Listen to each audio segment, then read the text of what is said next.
sahod na 440. 440 pala na lang. Oo. Yung nandating ko, yung kapatid ko. Kaya sabi ko, hindi lang ako nakaraan ng kapatid, pero sobrang blessed ako. Kaginaan din na naging born again siya. Natitira lang sa amin noon. Kulang pa sa allowance ko ng sambo. As in, bayad, lahat bayad. Alam mo yung naisip ko pa, utang na lang ako para may pambayad. Pero yung grasya ng Lord na hindi ka kahayaan na mangutang para pambayad sa utang. Talagang as in na gagawa sa Lord ng way para mabayaran mo yung nawala. Yes, kasi kung magtutubog din, lulog mo ka. Kaya ngayon, natatawa na lang ako sa isip ko yun. Para sa akin, masakit. Kasi nagalit ka ng pangalan mo, wala ka pang natanggap na pera. Tapos nagkalabas na ng pera, wala namang income mo kumawasok sa'yo. Sabi ko lang sa kanya, pag darating yung panahon na mawala ko, sana kahit sino. Maging reason niya yun. Mas matanda ka sa akin. Pero sana naman makamit mo sa akin. Kasi hindi mo alam, nakita ko yung pumira niya, sabi ko. Nung andyan ka ng situation niya na yan, hindi mo nakita yung hirap ko na ang babayan. Na ako lang ang isa. Oo, hirap sa baba. Totoo yun. Kaya natatawanan na lang kita kasi ay already know it. Dapat mag-iyak yung kapatid makita mo. Kasi pag umiyak si Banjiban, umiyak ka rin kasi siyempre maramdaman mo. Maramdaman mo yun, kaya alam niya yan. Wala kang choice. Wala ka naman choice na sisingilin ko na ngayon. Kasi nakabayad na ako sa mga utang niya. Pero hindi mas silip na. Yung hirap pa rin na hanggang ngayon, yung kanila, para sa ano lang, Diyos na lang mahal. Yes. Ikaw ba? Kita yung mag-ano, share. Share ka para mag-aan-gaan mo. Ang mo. Iba yung isi-share mo kasi malay mo, kung ano mo lang pinagdaanan, yung pagdaanan na. Oo. You're not alone. Kasi alam mo, huwag mong idaan sa Facebook yung lahat ng ano kasi nandito tayo yung idaan mo. Kasi kung yung social media, doon ka parang sisirain ka rin yan. Kung sa pag-ibig lang gusto, kung sa pagkakaroon ng nag-ama ng anak na walang pake. Danas na. Oo, kasi gano'n din siya. Ano ka? Mag-open ka kasi hindi ang lalabas ka sa office. Yung faithfulness ni Lord sa buhay mo. Alam mo kasi galing kami sa outdoor.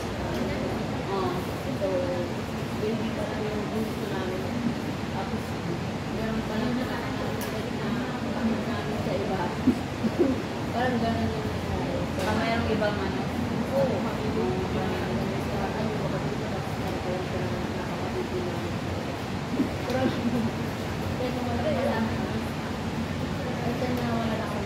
sabay binuntis ng tatay niya.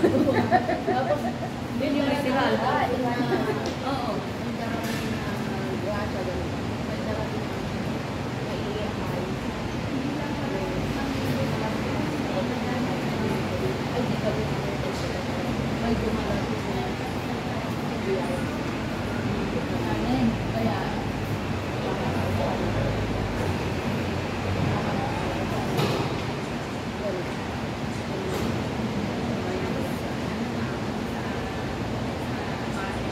Bak mo ngayon yung mga nangyari sa atin, yung mga kwento natin na i-share natin. Parang hindi mo naranasan na. Parang oo, kasi parang hindi na. Pero ang sortis talaga ng mga generation ngayon. oo. Kasi yung mga naranasan natin, sila Diyos na magigib ng ano, nandiyan na yung break ko. Akala ko, layo-layo na pinigiban ko. Bit-bit pa ako ng ano. Tayo pa ako ng at pupunta ng sapa. Sa sapa talaga naglalaba. Tapos umiiyak ka kasi. Minsan maabutan ka ng baha. Tapos kanya-kanyang bit-bit ako ano na lang natira yun. Naranasan ko yun na pati yung nalangkana na ano daw baybayin mo pa yun. Yung bagyo sa amin na doon kami sa silong ng mesa natulog kasi yung bubong namin. Wala na? Oo! Ay, maganyan o. Pero alam mo yung ano, yung isip ng mga magulang natin. Ako na nakakita sa tao ko. One day before dumating yung bagyo, alam mo yung bahay namin. Natali na. Nakakali na talaga doon sa Manila. Sa bubong. Mas advance mag-isip yung mga Panahon. Kesa ngayon na, kahit pala hindi na nagbubog na, nililipad na. Hindi kasi diba, ang pinitignan nila is yung lunar calendar kasi yung saan. Dito yung kasi Gregorian, yung mga ano na. Sabi na kayo magpari ng ibang ngayon. Kailan nandito na? Hanggang malaglag pa lang kayo dyan. Di ba na may nalaglag na makita ko sa ano na pupupuk niya pag ano na doon na sa bulusok. Ang sakit-sakit na ba ano saan siya na ano ang inaano ko. Nawala na yung video niya kasi kasama nalaglag. Video ka pa dyan. Umuulan. Tapos bukbuk naglaglag niya. Laglag yung cellphone. Pinost pa talaga. Hindi nakaharap yung phone kasi pinost ka eh. Pinost pa kung paano siya nalaglag. Hindi naman niya pinost. Mali pa siya. Anong nangyari sa kanya? Tayo pinanuna. Ikaw naman. Nanonood, nananalangin ka tulog. Okay, kung tao na doon. Oo, makapanalangin. Lord, tulungan mo ko siya. Nalaglag siya ngayon. Hindi ba alam kung kailan yun siya nalaglag. Diba? Grabe talaga. Sa buhay ko naman, sobrang blessed din. Ito.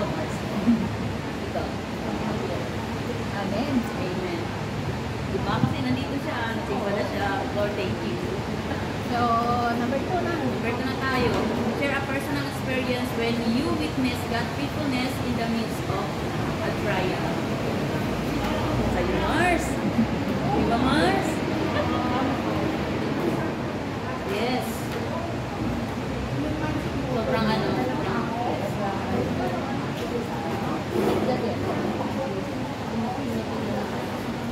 Amen. Kahit sa amo ko dito noon, kahit alas 3 ako ng madaling araw na tutulog, nung dumating yung time na yun, natulog ko, hindi nila ako tinerminate, tawagin ka pa lang yan noon, talalagyan ko. Siyempre, kasi sa faithfulness ni Lord sa buhay natin. Oo. Tapos, nakaraos ako doon, nakaraos Pero doon. grabe talaga na bago. Tapos ito yung nadatnan ko, lunis na lunis. Ay, sabadong sabado. Mas maganda pang sabi na mawawang kasi ano lang. Oh, yan. Isang sabi ko lang sana mag-bibigay agad. Okay, kahit cut lang yan. Okay. Walang ano sa'yo. Oo. Kahit sa akin, din. Kasi nasa Biblia naman talaga, di ba? Obey your master. So, sino ba yung master natin? Yung God, kasi yung amo natin. Kaso, sa lahat ng mga trials and testing natin dito, kung ano nangyayari sa atin dito, ang amo natin ang makakatulong sa atin. Kasi yun lang din ang master natin eh. Walang ibang makakatulong. Kung hinapit ka dyan, tulungan ka ba? Hindi. Kasi yun ang nakapirma sa kontrata mo. Yun din ang niloob ng Panginoon na siya ang makakatulong sa iyo. Kaya nga, di ba, ang lagi sinasabi ni Nanay, huwag kayong mag-business. Hindi lang natin yung master dito. Oo. Hindi lang.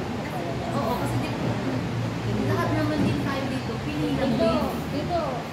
pagka kunyari na naka-encounter ka ng amo na hindi ganun ka-good, pagka kasabi mo pa lang, maya tawala, ganun ka na agad. Oo, kaya nga. Pero may purpose din si Lord kung gano'n. Bakit ka napunta sa ganyan? Kasi Kung halimbawa tinanggal ka man doon, kasi may purpose. Yan ka ni Lord ng matulog. Basta ako, Kasi depende yun sa ano yun, sa akin. Yun, kunyari, ikaw, etong kakasitin mo, tapos terror mo ano, tapos hindi mo kaya yung katerora ng ano, ang kakasitin mo, itatanggalin mo talaga dyan. Kasi hindi mo kakayanin yan eh. Kasi alam ni Lord ang bawat capacity ng bawat isa. At saka kung bakit nilagay ka dyan. Kasi tayo mismo, merong inaayos si Lord sa sarili natin. anong pa natin sa kayo, yung patience? Pagkadasal ako, Lord. Nakakatawa ko yung pinasal ko ha. Bigyan ba yung ng kalakasan,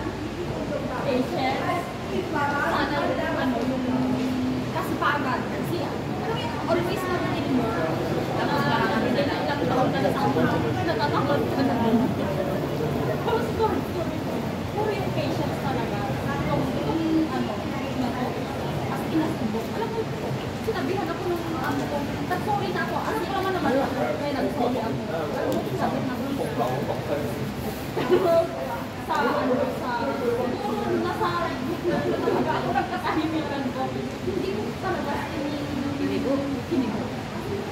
As in, wala akong sinabi. Nung narinig ko yun, gagma lang. Parang, okay ka na dyan, anak ko. Parang sabi ni Lord, okay ka na dyan, anak. Hayaan mo na. Parang ganun. Parang yung hindi mabigat sa bibig ko, sinabihan ako lang. Parang kapang-kapang ko. God gave you the grace na makayanan mo yun na. Sabi ko, ang sorry na. Sabi ko, oo, 5 taon na. Buti hindi ka na. I'm stupid.